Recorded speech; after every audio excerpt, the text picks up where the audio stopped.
Hello, bonjour à tous. Vous voulez vous former à un métier de l'IT, mais vous ne savez pas quel métier choisir. Aujourd'hui, je vais vous parler du métier de business analyst. C'est quoi son rôle au sein d'une organisation? Quelles sont les compétences techniques et fonctionnelles qu'il faudrait avoir pour intégrer ce métier?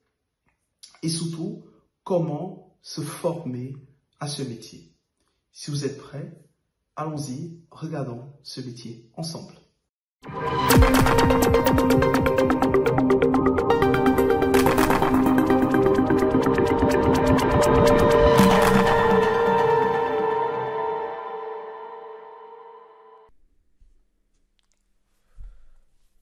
Bonjour à tous. Dans cette vidéo, nous allons découvrir le métier de business analyst.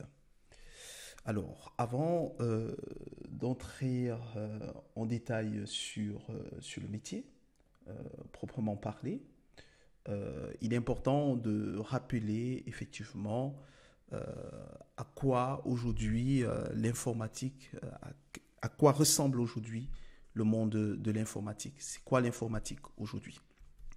Alors, l'informatique aujourd'hui est divisée en deux grandes catégories. L'informatique opérationnelle, où on va développer les applications opérationnelles. L'informatique décisionnelle, où on va développer les applications décisionnelles. Et donc ici, vous voyez, ici, ce sont des équipes, des informaticiens qui travaillent pour le développement de ces applications opérationnelles. À quoi va servir ces applications opérationnelles? Ces applications opérationnelles sont mises à la disposition des personnes qui travaillent au sein de l'organisation. Quand je parle d'organisation, je parle de l'hôpital, du ministère, des préfectures ou des entreprises. Donc, ces personnes qui travaillent au sein de l'entreprise, on les appelle le métier. Alors, le métier, c'est quoi? Ce sont les personnes qui s'occupent des ressources humaines, de la finance, des ventes, ce sont des douaniers. Ces gens, au quotidien, quand vous allez dans leur bureau, ils sont en face des ordinateurs, ils travaillent sur des ordinateurs. Ce n'est pas parce qu'ils font des tâches sur un ordinateur qu'ils sont des informaticiens. En réalité, ils font, par exemple, pour celui qui travaille au niveau des ressources humaines, il va entrer, par exemple, les salaires des personnes, des salariés. Il va noter les jours d'absence, les jours de congé ou des affectations, des changements de département.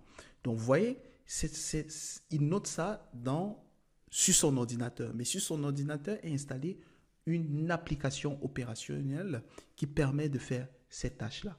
Et cette application opérationnelle n'est pas développée par le responsable des ressources humaines, c'est développé par les développeurs d'applications opérationnelles. Donc, ces applications permettent au métier de faire des tâches au quotidien. Une fois que ces tâches sont enregistrées au quotidien dans les applications opérationnelles, on obtient ce qu'on appelle en langage informatique de la donnée, de la data. C'est-à-dire, lorsque je recrute du personnel au sein de l'entreprise, je les j'enregistre, je me retrouve avec une base de données avec 200 salariés qui font des tâches au quotidien. Alors, comment je peux analyser les tâches que font ces personnes au quotidien? Pour analyser les tâches que font ces personnes au quotidien, leur efficacité, j'ai besoin d'aller récupérer toutes ces données des applications opérationnelles et mettre ça dans le monde des applications décisionnelles. Et dans le monde des applications décisionnelles, on a aussi des informaticiens qui sont en charge d'aller récupérer ces données, les mettre dans le monde des applications décisionnelles et développer ici des applications d'aide à la prise de décision. C'est pour ça qu'on parle d'applications décisionnelles. Ça va être des rapports, des tableaux de bord qui sont mis à disposition d'autres personnes qui travaillent dans l'entreprise. Très souvent, ce sont des managers, des directeurs de département, des directeurs d'agence, des directeurs stratégiques ou tactiques au sein de l'entreprise qui vont prendre des décisions au quotidien sur la base des données qu'ils disposent et non sur la base de l'intuition. On parle ici d'applications décisionnelles. Maintenant, pour développer ces applications opérationnelles décisionnelles, on ne les développe pas avec des doigts ou avec des stylos. Pour ça, on a besoin des infrastructures informatiques. Ces infrastructures informatiques sont gérées aussi par des informaticiens qui vont gérer la partie infrastructure. Et pour que tout cela fonctionne, on a bien évidemment besoin de l'électricité, c'est la base, mais on a aussi besoin de Internet. Internet fait partie du monde des télécommunications où on a des ingénieurs en télécommunications qui travaillent. Les télécommunications n'ont rien à voir avec l'informatique. Donc, les télécommunications, leur rôle, c'est de déployer le réseau télécom pour acheminer Internet jusqu'à les entreprises. Et dans les entreprises, on aura d'autres personnes qui prendront le relais, les ingénieurs en infrastructure qui vont mettre en place le réseau informatique. Je parle bien du réseau informatique et non le réseau télécom. Et vont mettre en place toutes les machines nécessaires pour développer ces applications opérationnelles et décisionnelles. Donc, voilà, grosso modo, c'est quoi l'informatique aujourd'hui. Alors, lorsqu'on va regarder dans le monde de l'informatique opérationnelle, du développement d'applications opérationnelles, on a des personnes qui travaillent là-bas pour développer ces applications. On a des product owners applicatifs et là, on a une personne qui s'appelle un business analyst, que des gens appellent aussi analyste fonctionnel applicatif. On a des architectes de solutions applicatives. Après, on a des développeurs, des testeurs, des chefs de projet, des UI et UX design. Donc, tous ces gens-là travaillent ensemble, en cohésion ensemble, pour mettre sur pied des applications opérationnelles qui sont constituées d'une interface. Quand vous voyez, vous allez sur un site internet ou vous allez à la préfecture ou vous allez sur un site de Air France pour acheter un billet d'avion, là, vous êtes en face d'une application opérationnelle qui vous permet de faire une tâche. Donc, les applications opérationnelles, c'est pour des gens en interne qui travaillent dans l'entreprise, mais aussi pour des clients qui se connectent sur ces applications. Donc, voilà où se positionne le business analyst. Vous voyez, il est dans le monde des applications opérationnelles. Il est proche de ce monde-là. Dans le monde des applications décisionnelles, on a pratiquement la même chose. On a un product owner BI, qui veut dire Business Intelligence. En français, ça veut dire informatique décisionnelle. On a un consultant MOA BI ou analyste fonctionnel BI, qui est l'équivalent du business analyst dans le monde opérationnel. On a un architecte de solutions data, qui est l'équivalent de l'architecte de solutions applicatif dans le monde opérationnel. On a des développeurs, des testeurs, des chefs de projet qui vont aussi développer l'application décisionnelle. Et en dessous, on a ceux qui se gèrent de l'infrastructure, les administrateurs réseau, les administrateurs cloud, les architectes d'infrastructure ou aujourd'hui les DevOps. Donc, nous n'allons pas voir tous ces métiers-là aujourd'hui. Aujourd'hui, comme il a été dit en introduction, on va se focaliser sur l'un des métiers qui s'appelle le métier de business analyst. Bien évidemment, dans les prochaines vidéos, vous trouverez, on vous parlera de chacun de ces métiers et ça sera à vous de choisir le métier qui correspond plus à votre personnalité et à ce que vous voulez faire aujourd'hui. Alors, regardons maintenant le métier de business analyst. C'est quoi un business analyst? Un business analyst, c'est une personne qui travaille en informatique opérationnelle. C'est un homme ou une femme, bien évidemment. J'ai précisé femme aussi parce qu'il nous manque beaucoup de femmes dans le monde de l'IT. Donc, j'invite les femmes qui vont regarder cette vidéo à se convertir. Voilà, vous avez les mêmes capacités pour travailler dans ce monde-là que les hommes. Et ça n'a absolument rien à voir avec la pensée comme quoi les métiers techniques sont liés aux hommes ou appartiennent aux hommes. C'est archi faux. Voilà. Il y a dans l'informatique, ce n'est pas seulement technique, c'est à la fois technique et fonctionnel. D'ailleurs, la majorité des femmes qu'on rencontre souvent dans ces métiers sont hyper compétents. Donc, elle sert de pont, donc le business analyst ou la business analyst, elle sert de pont entre les équipes techniques, c'est-à-dire les équipes qui vont réaliser le produit final, et les équipes métiers, c'est-à-dire ceux qui vont utiliser le produit. Donc, elle est entre l'utilisateur et le fabricant. Toi, son rôle, c'est de discuter avec l'utilisateur pour savoir ce qu'il veut, et elle va rédiger ce qu'on appelle des spécifications fonctionnelles détaillées pour les équipes techniques qui vont réaliser le produit. Donc, le business analyst aide les organisations à améliorer leur processus, produit, service, logiciel, grâce à l'analyse des informations internes ou externes à l'organisation.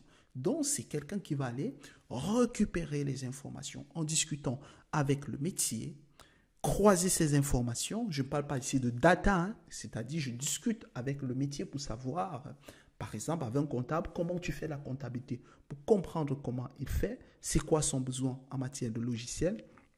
Et par la suite, je vais aller voir les équipes techniques, je vais dire à ce monsieur, pour faire sa comptabilité, il a besoin de ça. Et elle met ça dans un document qui s'appelle explication fonctionnelle détaillée, qu'elle remet aux équipes techniques qui vont développer cette solution pour l'utilisateur. Alors, je vais prendre un exemple dans un hôpital. Dans un hôpital, qu'est-ce qu'on a à l'hôpital? Je prends un hôpital qui a 3 départements ou 3 services. La pédiatrie, la cardiologie et l'orthopédie. Vous pouvez imaginer que les médecins, infirmières, aides-soignants qui travaillent en pédiatrie, en cardiologie et en orthopédie ne travaillent pas de la même façon. Ce ne sont pas les mêmes protocoles de soins, ce ne sont pas les mêmes besoins en application qui sont demandés par les pédiatres ou les cardiologues ou les orthopédies. Voilà, les médecins orthopédiques. Alors, qu'est-ce qui va se passer? Ces gens-là, au quotidien, pour faire leur tâche, ils ont besoin des applications pour enregistrer les patients, pour enregistrer les pathologies, pour suivre les patients au quotidien. Donc, ils ont besoin des applications. Alors, pour développer cette application, les informaticiens, un informaticien qui sort de l'école, il ne sait pas, il n'a jamais travaillé à l'hôpital, il n'est pas pédiatre, il n'est pas cardiologue, il ne connaît pas comment ça fonctionne à l'hôpital parce qu'il n'a jamais travaillé à l'hôpital, ce n'est pas son métier. Mais lui, il sait faire des logiciels. Mais pour faire un logiciel, tu ne fabriques pas un produit sans savoir, tu ne travailles pas un produit pour laver du sol, pour laver un sol ou pour nettoyer un mur sans savoir comment on nettoie un mur. Ça n'a pas de sens. Donc, on a besoin d'une personne qui s'appelle un business analyst qui ira échanger au quotidien avec les équipes de pédiatrie, de cardiologie, d'orthopédie pour savoir au quotidien comment ils font la prise en main d'un patient, comment on suit un patient, comment on enregistre un patient dès l'accueil à l'hôpital, comment ça se déroule jusqu'à le soin final et la sortie du patient de l'hôpital. Sur cette base de ces informations, sur la base de ces informations, sur l'analyse des processus métiers que font ces gens-là, alors le business analyst va rédiger un document qui s'appelle spécification fonctionnelle détaillée et va envoyer à l'équipe de développeurs où on va trouver des développeurs, des testeurs, des architectes qui vont concevoir la solution, la développer, la tester et mettre cela à disposition des professionnels du métier pour qu'ils puissent utiliser ça au quotidien pour faciliter leur vie au travail.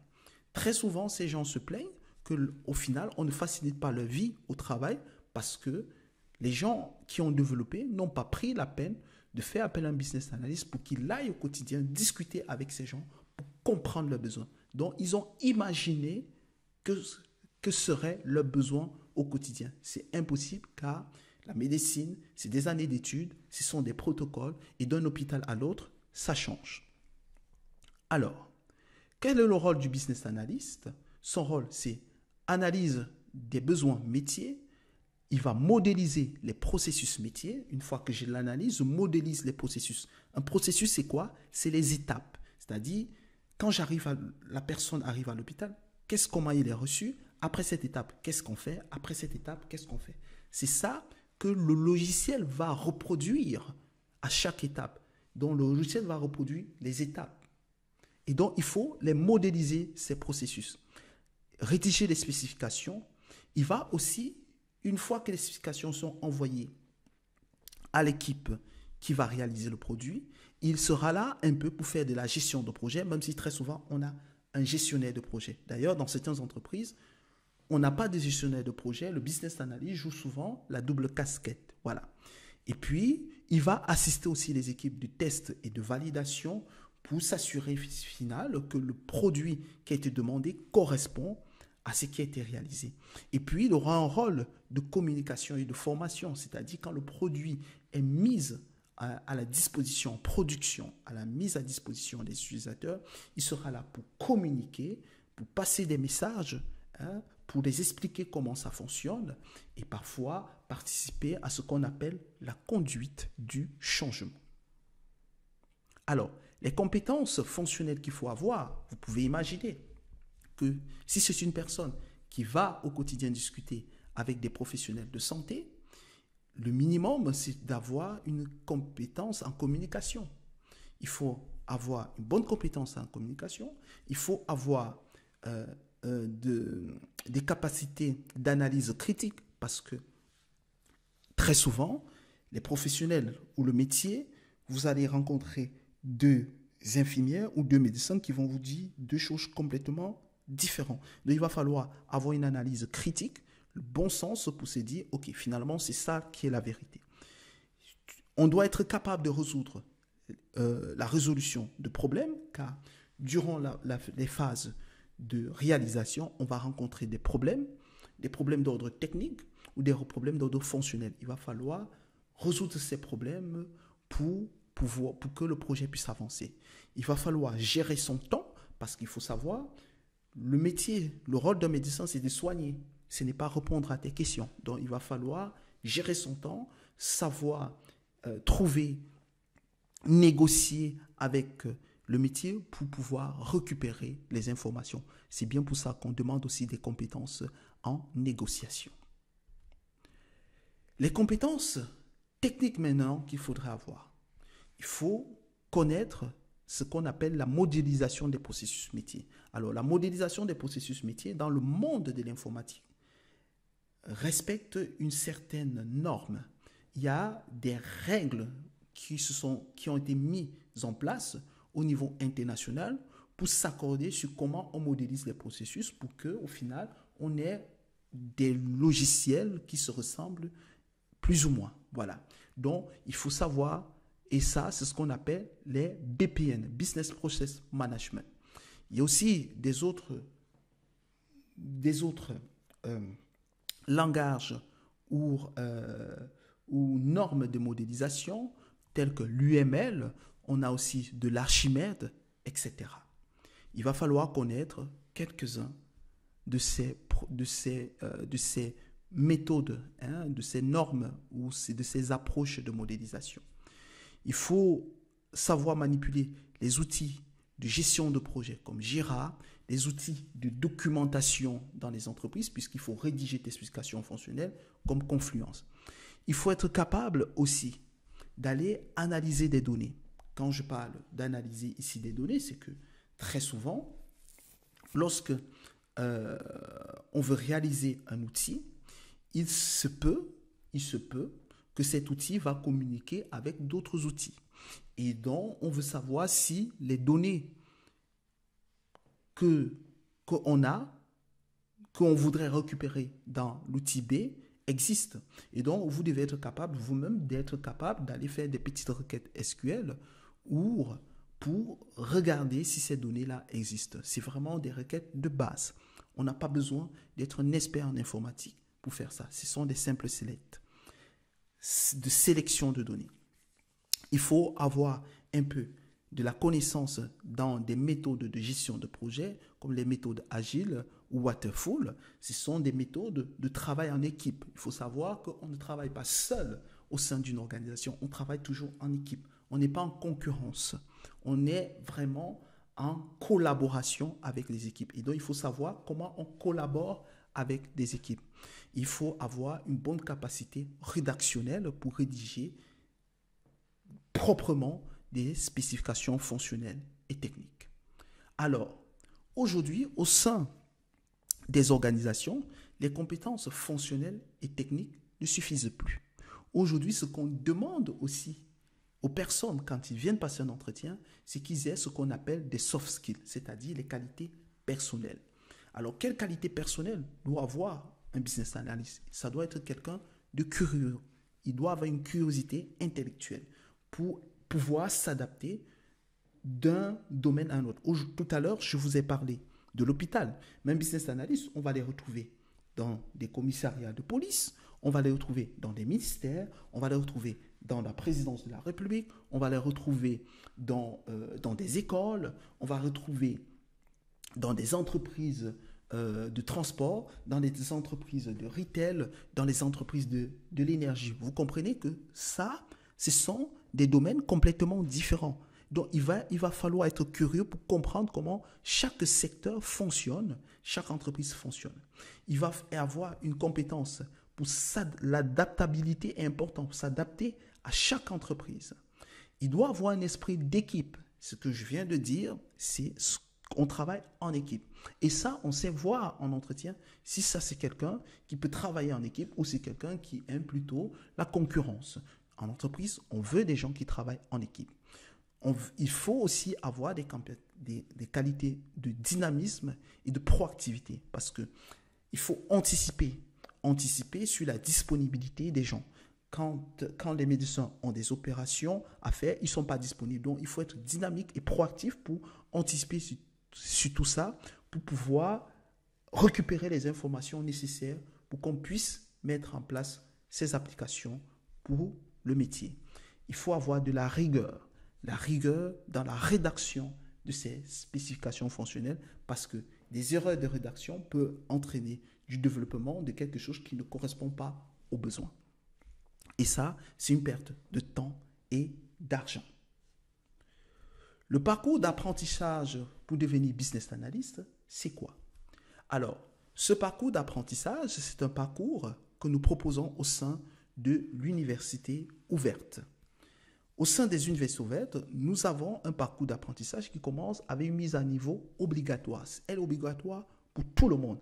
Quel que soit votre diplôme, votre expérience professionnelle, nous avons une mise à niveau qui est obligatoire parce que nous estimons que les gens venant, on a des gens qui viennent, qui font de la reconversion professionnelle, on a des gens qui sont déjà dans le domaine, et donc il est important de mettre tout le monde au même niveau avant que la formation commence parce que le rythme de formation est soutenu et donc il faudrait que les gens soient au même niveau. Par la suite, on va démarrer par la partie fonctionnelle. Vous avez dit, on vous demande des compétences fonctionnelles, on va vous donner ces compétences fonctionnelles. Comment je recueille le besoin, comment je rédige des spécifications fonctionnelles détaillées, comment j'analyse le besoin.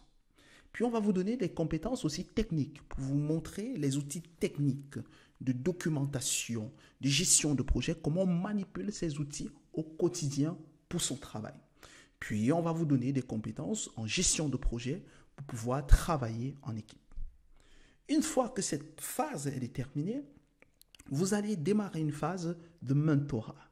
Le mentorat a pour rôle de refaire votre CV, de faire des simulations d'entretien, de s'assurer effectivement que vous avez bien acquis les compétences et que vous êtes capable d'être efficace en entreprise. Donc, on va tester votre capacité à défendre les connaissances que vous avez acquis. Une fois que vous avez réussi cette étape, on vous remet une certification qui vous permet aujourd'hui d'entrer sur le marché de l'emploi en tant que freelance ou en CDI ou CDD. Pendant vos premières missions, pendant votre période d'essai, parce que lorsque vous postulez dans une entreprise, vous avez une période d'essai. Pendant cette période d'essai, très souvent, on constate que beaucoup ont des préoccupations, ils ont des questions et n'osent pas poser ces questions-là avec leurs collègues. Alors, on vous donne la possibilité d'avoir un support pendant la période d'essai au sein de la communauté e-learning qui va vous apporter un soutien, pour vous permettre effectivement de réussir cette période d'essai.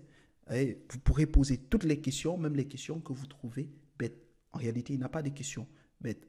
Alors, quand je vous parle aujourd'hui de communauté e-learning, e-learning, c'est quoi? E-learning, c'est un collectif d'experts dans l'IT qui s'est mis ensemble pour partager cette expertise-là aujourd'hui sur le continent africain, européen et américain, où aujourd'hui nous formons des personnes, des particuliers en reconversion professionnelle, mais nous formons aussi au sein des entreprises